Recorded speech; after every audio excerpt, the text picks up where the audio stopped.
Bom dia a todos. É um prazer nós estarmos juntos mais uma vez para a nossa Escola Bíblica Online da PIBA. E a presença de todos é um privilégio grande. Podermos estudar a palavra do Senhor e aprender mais daquilo que o Senhor tem para cada um de nós. E nós vamos continuar a nossa sequência de estudos do segundo módulo do livro Coronavírus e Cristo, de John Piper. Pastor Daniel estará conduzindo a palavra nesse momento. Bom dia, que a graça e a paz do Senhor Jesus seja com todos nós, amém? Na semana passada nós começamos a trazer algumas respostas possíveis para este tempo dessa pandemia, do ponto de vista espiritual, do ponto de vista divino. E nós vamos continuar nesta manhã trazendo mais duas respostas que o pastor John Piper apresenta no seu livro. Ele falou na semana passada e nós focamos sobre o pecado ser mostrado de forma tão terrível, o mal no mundo através desta pandemia. E nesta manhã nós vamos trazer também a segunda resposta, que ele diz que algumas pessoas serão infectadas com o coronavírus como um julgamento específico de Deus por causa de suas atitudes e ações pecaminosas. Diante da realidade do mal presente no mundo, Deus manifesta a punição, a consequência do pecado, trazendo especificamente sobre algumas pessoas a manifestação deste mal. Nós vimos na semana passada que o mal é uma presença no mundo e mostra realmente como que o pecado ele é contra a santidade divina, como que ele atinge a santidade divina, como que ele ataca a pessoa de Deus. Mas nesta manhã nós queremos destacar que essa é uma ação específica também na vida de algumas pessoas. Lembrando que nós vamos lidar com a realidade do sofrimento, e o sofrimento ele está presente em toda a história da humanidade, e nem sempre é uma atribuição direta a alguém pelo mal que ele praticou diretamente. É o caso que nós vamos lembrar de Jó, que a Bíblia declara que ele era um homem íntegro, era um homem correto diante de Deus, é um homem que tinha fé em Deus, é um homem que tinha uma conduta ética, porque ele se desviava do mal. Mesmo assim, ele sofreu as consequências de coisas terríveis, inclusive uma doença que tomou conta de todo o seu corpo. Então, nós podemos perceber inicialmente que a presença do mal no mundo traz consequência para todos. E também, como nós vimos que o apóstolo Pedro, ele diz que o juízo ele vem sobre todos, inclusive sobre os crentes, sobre os da casa de Deus. Isso está em 1 de Pedro, capítulo 4, versos 17 e 18. E diz uma parte do texto o seguinte: se é com dificuldade que o justo é salvo, que será do ímpio e do pecador? Então há uma ação do mal no mundo que também o justo sofre, o justo vai passar. Lembrando sempre que para a casa de Deus ou para os servos de Deus, o juízo divino é sempre purificador e não punitivo, não é uma condenação, sabendo que especificamente o justo ele é salvo por Deus e ele então é purificado das impurezas do pecado neste mundo enquanto ele vive. Deixar o mal para trás. Deus usa esse tempo que nós vivemos para deixar o mal para trás. Mas também a Bíblia apresenta, primeiro, um caso específico de Herodes, onde um mal veio sobre aquele rei, especificamente pelo seu ato. Isso está lá em capítulo 12, verso 23 do livro de Atos dos Apóstolos, onde mostra que Herodes, ele deixou a vaidade tomar conta do seu coração, pois ele quis para si a glória que é devida somente a Deus. E com isso, a história narrada ali pelo evangelista Lucas, diz assim o verso 23, no mesmo instante um anjo do Senhor feriu Herodes, por ele não haver dado glória a Deus, e comido de vermes morreu. Herodes foi acometido de um mal específico para um pecado que ele realizou, para algo que ele cometeu na sua vida. E dessa maneira, também o coronavírus, ele pode ser um mal que Deus permite ou traz sobre a humanidade como punição por algum pecado específico de alguém. Nós hoje não podemos apontar esse ou aquele, mas nós podemos compreender pelas Escrituras que também há uma ação divina em trazer essa consequência para o mal. Outro exemplo disso, o apóstolo Paulo vai trazer essa narrativa em Romanos capítulo 1, verso 27, como quando ele diz que as pessoas que se inflamam sensualmente umas com as outras, de homem com homem e mulher com mulher, trazem a merecida punição, ou seja, há algo que é específico sobre esse tipo de ação humana. Então Deus traz a sua ira sobre essa pessoa, está aí bem claro no capítulo 1 de Romanos, onde Deus está mostrando a justa punição ou a ira divina sobre o pecado. Com isso nós percebemos que em nosso mundo as pessoas estão cada vez mais rebeldes contra Deus, mais agressivas, desonrando a Deus, não glorificando a Deus, mas achando que por si mesmas elas podem trilhar o seu caminho. E isso mostra claramente como que Deus pode agir e age neste mundo, trazendo os males, as punições, como consequência desse mal. É importante observar que o juízo, ele age em todo o tempo. Deus tem determinado um dia que há de julgar todas as pessoas, todas as ações humanas, mas ao longo da história, o juízo de Deus tem se feito presente. Não há como o homem escapar desse juízo divino. Por isso, quando nós olhamos para as pestes, quando nós olhamos para a fome, para a miséria a qual o homem está debaixo dela neste mundo, ele precisa compreender que há um limite estabelecido pelo próprio Deus para que ele esteja trilhando este caminho. E ele precisa sempre se voltar para Deus.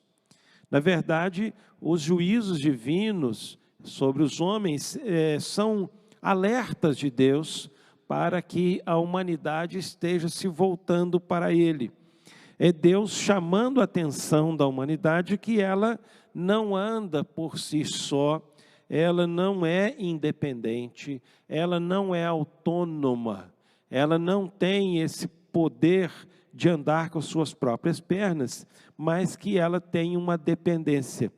E olhando para este momento crucial da história, os homens precisam compreender que tudo está debaixo de um limite. O poder econômico, a condição econômica, a condição de saúde, os recursos médicos, eles estão limitados. O homem vai avançando, o homem vai procurando caminhos para resolver seus problemas, mas ele está limitado a um tempo, está limitado às suas condições, e ele vai ter que expandir isso. Essa capacidade que Deus deu ao homem de domínio das tecnologias, de domínio daquilo que está neste mundo, dos recursos que Deus colocou nesse mundo.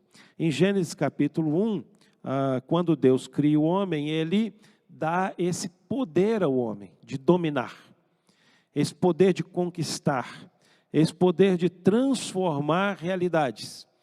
Com a entrada do pecado, claro que isso trouxe corrupção, por isso que nós vemos que ao longo da história, em qualquer momento,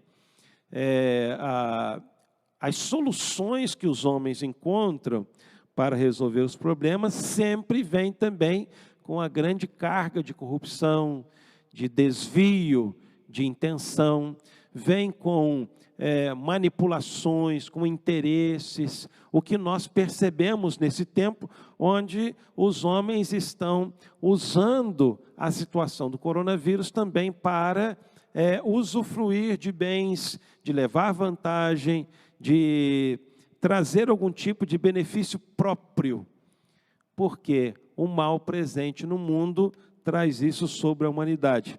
E com isso, muitas pessoas são prejudicadas, muitas pessoas têm prejuízos.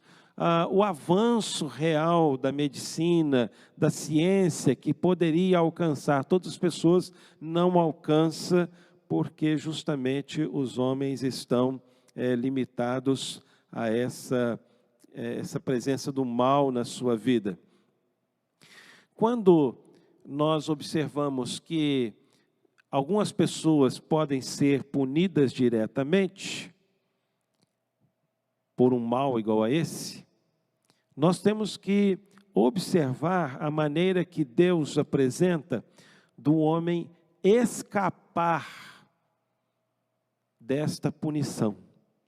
A Bíblia ela é muito clara em mostrar a condenação, em mostrar o juízo, mas também ela é muito clara em mostrar a maneira do homem ser livre desta condenação, do homem escapar desse juízo. E um texto que eu quero ler, que está em João capítulo 5, verso 24, ele diz assim: quem ouve a minha palavra e crê naquele que me enviou, tem a vida eterna, não entra em juízo, mas passou da morte para a vida. O chamado de Deus é sempre para a fé. A fé é o reconhecimento não só da existência de Deus, mas de um relacionamento pessoal com Deus. O exemplo dado de Herodes, que não deu glória a Deus, é justamente isso. Ele não reconheceu a pessoa divina e não reconheceu um relacionamento com a pessoa divina. Por isso que ele sofre uma consequência terrível do mal presente no mundo. Assim nós somos chamados para ter um relacionamento com Deus. Nos apropriarmos de um relacionamento com o Senhor, de fé em Deus, e assim então termos o juízo anulado contra nós e a vida eterna, o relacionamento eterno com Deus. Com isso, nós percebemos claramente que a intenção de Deus é sempre trazer o homem para perto de si. Ele traz as calamidades, ele permite as calamidades, ele impõe juízo sobre a humanidade, justamente para despertar o homem para as realidades espirituais, seu relacionamento com ele. Uma segunda resposta que John Piper apresenta, e que também nós vamos pensar hoje, é justamente nessa linha de que o coronavírus é um alerta de Deus para estarmos prontos para a segunda vinda de Cristo. Muita gente já fez previsões, marcaram datas para a volta de Jesus, e sempre há uma expectativa no coração dos homens, na expectativa no coração dos crentes, que Jesus vai voltar na sua geração.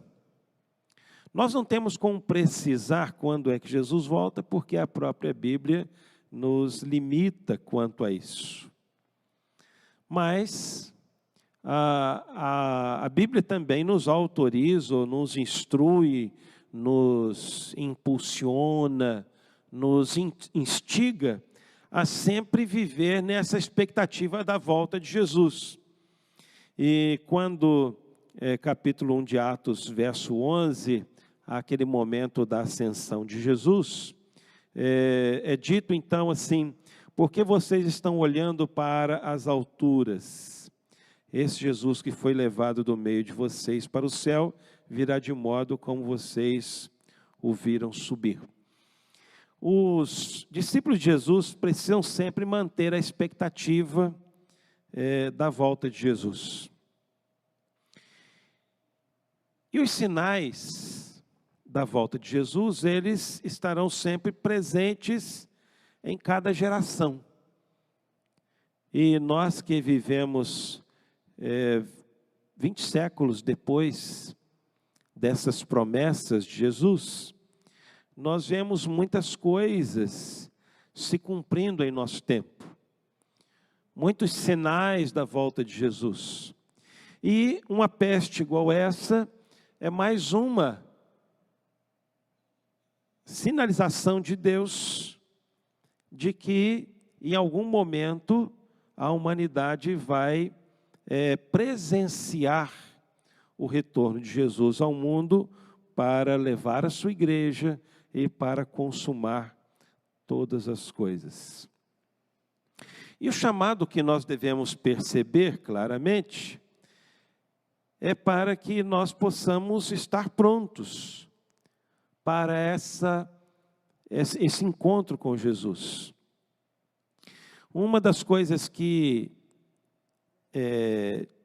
marca o coração do homem são as suas expectativas. Nós crescemos com expectativas de nos realizarmos. Realizarmos na vida amorosa, realizarmos na vida familiar, realizarmos na vida profissional. E nós somos instigados a isso. E o mundo que está à nossa frente é o que desperta esse nosso interesse. Quando o mundo para como parou agora, como está parado, ele quebra muitas dessas expectativas, porque o mundo não anda. E isso traz para o coração de algumas pessoas uma certa angústia por essa não realização. E é isso que precisa ficar em nossa mente, em nosso coração. As nossas realizações nesse mundo, elas são inferiores àquilo que Deus tem para realizar em nós no seu reino. Aquilo que Ele quer realizar em nós pela salvação que Ele está operando no mundo, operando nas pessoas. E esse preparo é justamente entendermos que o reino de Deus, que os valores do reino de Deus, que buscar o reino de Deus em primeiro lugar, ele está muito à frente dessas realizações que nós possamos ter nesse mundo. Inclusive, as nossas realizações pessoais, a nossa própria saúde, a nossa própria satisfação.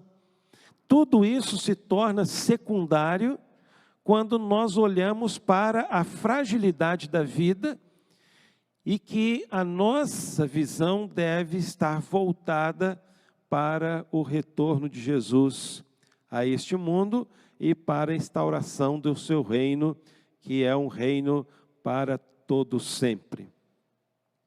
Jesus, nos seus dias na terra, ele trouxe muitas advertências quanto a isso. Jesus procurou mostrar aos discípulos que a vida deles deveria ser mais pautada nos valores do reino de Deus, para que eles não se envolvessem tanto com as questões dessa vida, que se tornassem questões prioritárias, mas que tudo fosse encarado como algo natural da vida, com seu valor, mas passageiro. E eu quero citar aqui o texto de Lucas, capítulo 21, verso 34, quando Jesus traz uma dessas palavras. Diz o seguinte: tenham cuidado para não acontecer que o coração de vocês fique sobrecarregado com as consequências da orgia, da embriaguez e das preocupações deste mundo. E para que aquele dia não venha sobre vocês repentinamente. Os cuidados da vida, eles vão envolvendo as pessoas na sua rotina. Os cuidados com a formação, com a educação, com os cuidados com a saúde, os cuidados com os relacionamentos, eles tomam conta da nossa rotina. São as nossas refeições, os estudos, tudo isso vai tomando conta. E o que Jesus diz, olha, muito cuidado com isso, para que aquele dia, ou seja, o momento da volta de Jesus, não sejam vocês pegos repentinamente, ou seja, não estejam atentos à volta de Jesus. É necessário que nós estejamos sempre vivendo neste mundo, mas pensando atentamente sobre a volta de Jesus. Por isso que uma parada do mundo como essa, uma freada do mundo, ela faz com que as pessoas pensem, as pessoas reflitam. Estavam numa rotina tão grande de acordar e viver o seu dia, chegar à noite e dormir, e já pensando no outro dia, com tantos compromissos, que a volta de Jesus perde o seu valor. E aí Jesus traz essa advertência para que os homens possam refletir, parar um momento e pensar que Jesus está às portas. Jesus também usa a figura da mulher grávida que está com dores de parto. São sinais de que algo vai acontecer. As dores de parto são sinais de que a criança está para chegar. E com isso ele quer chamar a atenção para aquilo que está ocorrendo no dia a dia da humanidade. A humanidade precisa estar atenta aos sinais no mundo. Esses sinais, eles precisam ser percebidos. E aí uma palavra muito específica para os discípulos de Jesus. Aqueles que se dizem ovelhas de Cristo, precisam estar atentos aos sinais da volta do Senhor. Atentar para isso, perceber. Paulo também usa essa mesma figura em Romanos capítulo 8, verso 22, para falar dessa expectativa quanto à volta de Jesus, quanto à manifestação dos filhos de Deus, quando ele fala também dos gemidos, das dores de parto. Isso ele quer dizer que os crentes precisam estar atentos à própria manifestação de Deus neste mundo, trazendo sinais poderosos sobre toda a humanidade, para que seja percebido que algo maior vai acontecer. Essa semana estava refletindo e fazendo um paralelo entre esse nosso tempo e a saída do povo de Israel do Egito. O povo ficou ali mais de 400 anos. E durante muito tempo eles viveram muito bem. E eu já citei isso aqui nas nossas reflexões, que eles estavam acomodados. E Deus então, no seu plano, tinha que trazê-los de volta para a terra prometida. E o que Deus faz? Deus então traz um flagelo sobre eles. E eles então são colocados como escravos. E sofrem. E Deus então manifesta, através de Moisés, 10 sinais que eles seriam libertos daquela escravidão. E Deus então vai manifestando aqueles sinais. E trazendo um paralelo para hoje, talvez muitos estão acomodados neste mundo achando que está muito bom. E Deus permite então, Deus traz esses flagelos sobre a humanidade para mostrar que é tempo de olhar para a grande salvação de Deus. E os sinais então vão acontecendo. E um deles é o que nós estamos vivendo, que é esta manifestação desta peste no meio da humanidade. Em mostrar que algo maior está para acontecer e que a humanidade precisa abrir os seus olhos, contemplar a ação divina, o que Deus quer fazer para libertar os homens. E assim como o povo de Israel acompanhou os sinais que Moisés fazia em nome de Deus, nós precisamos estar atentos àquilo que Deus está fazendo na pessoa de Jesus. Aquilo que Deus está fazendo para trazer libertação. E os sinais, eles servem justamente para despertar o nosso coração, despertar a nossa fé, despertar o nosso conhecimento, o nosso interesse pela palavra do nosso Deus, pelo nosso Deus. E uma das mensagens mais claras que nós encontramos na boca de Jesus é sobre a vigilância. Devemos vigiar. Em Mateus 24, 44, Jesus diz assim: estejam também vocês preparados, porque o Filho do Homem virá a hora em que vocês menos esperam. Estejam preparados. Estejam em vigilância constante. Vigilância de quê? Vigilância do nosso relacionamento com Deus. Vigilância da nossa missão. Daquilo que Deus nos deu para vivermos como crentes. John Piper vai falar um pouco mais sobre isso mais à frente, será destacado aqui isso, mas a nossa missão como crentes. Devemos ter isso sempre em nosso horizonte.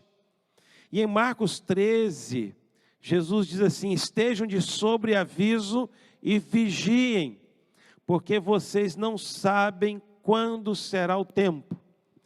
É necessário que a gente esteja vigilante. Nós não sabemos a hora, mas está determinado por Deus o dia e a hora. Deus sabe o tempo certo.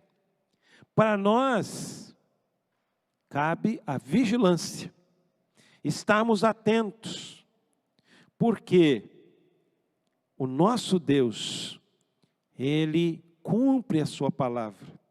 Mesmo que para nós e para muitas pessoas, pensem que algo não vai acontecer. Se fala muito hoje, a gente tem falado sobre o novo normal. O que é o novo normal? Como que a sociedade vai proceder daqui para frente? Nós temos que pensar como discípulos de Jesus, que o nosso normal é o mesmo de relacionamento com Deus, de atenção a Deus, de santificação da nossa vida, de uma vida de arrependimento constante, de conserto, de ajuste, uma ação constante de mudanças no nosso comportamento, de voltarmos sempre para a palavra de Deus, não estarmos simplesmente olhando o que está acontecendo ao nosso redor, as experiências dos homens, mas olharmos para o nosso relacionamento com Deus. E eu quero destacar aqui um último texto do apóstolo Paulo, quando ele fala em 1 Tessalonicenses, capítulo 5, e ele diz o seguinte: não estão em trevas, para que esse dia os apanhe de surpresa como ladrão, porque vocês todos são filhos da luz. Assim, pois, vigiemos e sejamos sóbrios, porque Deus não nos destinou para a ira, mas para alcançar a salvação, mediante nosso Senhor Jesus Cristo, que morreu por nós, para que, quer vigiemos, quer durmamos, vivamos em união com Ele. A advertência do apóstolo Paulo é para que nós tenhamos consciência. Fomos avisados, somos avisados constantemente. Há uma orientação constante da palavra de Deus sobre a volta de Jesus, sobre a nossa vida de relacionamento com Ele, sobre estarmos debaixo da liderança, da atuação dEle. Com isso, nós não seremos pegos de surpresa, como ele diz aqui, como o ladrão, que a gente não sabe a hora que vem, mas que Jesus nos avisa, para que possamos estar atentos para a volta do Senhor e o nosso encontro com Ele. Com isso pensamos, certamente, que a nossa vida deve ser de uma constante vigilância, atentos à nossa própria vida, para que possamos manifestar um verdadeiro arrependimento diante de Deus, constante, de conserto da nossa vida, para que o mal presente no mundo não venha sobre nós como consequência individual do nosso pecado, mas seja o mal presente no mundo como o pecado da humanidade. E isso nós não temos como escapar, sabendo que Jesus é a nossa esperança e que Ele vai manifestar no tempo certo. Tem alguma pergunta, Ana Cleide? Sim. Nós gostaríamos de entender um pouco mais sobre essa questão, relacionada à esperança que nós temos em Cristo. Nós sabemos que a esperança não é vã, nós cremos nele e esperamos no Senhor, sabemos da sua vinda, sabemos de tudo que vai acontecer dentro do contexto da volta de Jesus, conforme nos orienta a sua palavra. Mas como é possível a gente saber tudo isso, passar por tudo isso, sofrer tudo isso e não ficar ansioso e preocupado com tudo isso? A palavra que você mencionou de ansiedade, eu preguei sobre isso há poucos dias, que é uma característica do homem pecador. O homem que perdeu toda a proteção do jardim do Éden e foi lançado numa terra devastada. Nós temos ansiedade porque justamente falta para nós a segurança de um ambiente que nos proteja dos males. Quando nós falamos na fé em Jesus, ela é justamente a restauração dessa segurança. É restaurar isso dentro de nós. Mas devemos sempre considerar que ainda estamos no mundo. Ainda estamos vivendo neste mundo com as suas dúvidas do dia de amanhã. O que pode acontecer no dia de amanhã? Como o mal está presente nesse mundo devastado, hostil, ele traz para nós a insegurança. Por isso que a Bíblia sempre vai apresentar a nossa esperança final na pessoa de Jesus, na ressurreição. Há sempre uma promessa voltada para a ressurreição do nosso corpo. Porque enquanto estivermos neste corpo aqui, que é contaminado pelo pecado, que é sujeito à corrupção, a ansiedade vai fazer parte da nossa vida. A ansiedade vai corroer, vai lutar. E Paulo diz que há uma luta da carne contra o espírito, do espírito contra a carne, porque justamente nós vivemos ainda essa duplicidade. É uma nova criatura, mas que ainda habita num corpo corrompido pelo mal. Então, a ressurreição, ela é a resposta. Porque a partir da ressurreição, o nosso corpo será incorruptível, o nosso corpo não será mais atingido pelo mal, mas ele será totalmente liberto da presença do mal em nossa vida. Mas enquanto estamos aqui, estamos sujeitos à ansiedade, sujeitos aos medos. Por isso que nós precisamos da pessoa divina na nossa vida, mas também precisamos dos irmãos. Por isso que nós precisamos de igreja. Por isso que nós precisamos da comunhão para o fortalecimento uns dos outros. Por isso que nós precisamos dos recursos que Deus deixou da medicina, deixou da psicologia, deixou das várias áreas que Deus permite ao homem usar como ferramenta para que ele seja aliviado, trabalhado, consolado neste mundo difícil, sabendo que a plena restauração e a segurança total somente depois, na ressurreição, quando estivermos totalmente livres do pecado. Mas enquanto estivermos aqui, estaremos sujeitos ainda às intempéries, aos sofrimentos, às injustiças, às tristezas, às angústias que esse mundo tem dominado pelo mal. Você citou a questão da igreja, que a gente precisa uns dos outros. E assim, nós estamos com o hábito, né, de milênios aí, a igreja se reunindo em culto e a gente se encontrar e poder abraçar uns aos outros. E nesse tempo a gente está impedido disso. Como é que nós podemos, no nosso lar, na nossa casa, expandir nessa missão da pregação do Evangelho, sendo que nós somos a igreja do Senhor onde nós estamos? A igreja, ela mesmo que esteja afastada geograficamente, ela não deixa de ser igreja. Já usamos a metáfora da família, né? A Bíblia usa muito a metáfora da família, que a igreja é a família de Deus, e uma família mesmo que o pai esteja longe da mãe e dos filhos, não deixa de ser família.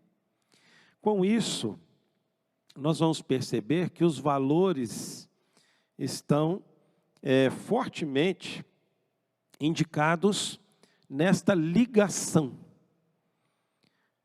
Na família, a ligação entre pai e filho, entre mãe e filho, entre marido e mulher, e entre os irmãos. E na igreja de Jesus, a figura que a Bíblia usa é a figura de irmão. O irmão é aquele que nós temos uma ligação sanguínea. É algo que nos liga ao outro. Eu tenho um irmão. Meus irmãos estão longe geograficamente de mim. Eu tenho irmão no Rio de Janeiro e tenho irmão aqui em Minas e outra cidade. Mas nós temos uma ligação sanguínea. Isso mantém o nosso laço, o interesse um pelo outro, o amor um pelo outro. No Evangelho nós somos irmãos. Nós somos chamados irmãos em Cristo.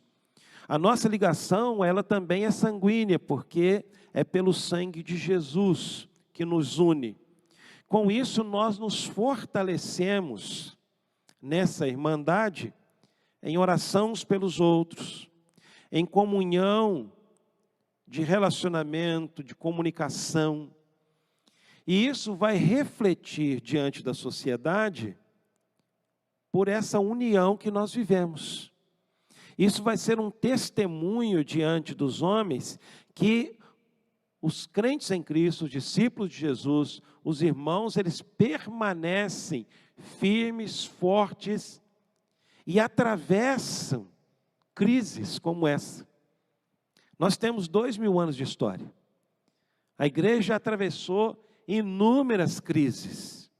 Ela sempre permanece, porque os irmãos em Cristo se mantêm unidos por esse sangue precioso de Jesus. E mais uma vez nós vamos estamos atravessando essa crise firmados nessa pessoa de Jesus. E estamos encontrando maneiras novas que o nosso tempo permite para vivermos essa comunhão, esse relacionamento, essa aproximação, essa comunicação, esse relacionamento, e a maneira de nós levarmos uma palavra de esperança aos corações dos crentes, a mantermos os crentes unidos, e isso diante dos homens serve de testemunho do Evangelho que cresce e propaga nos corações daqueles que são salvos.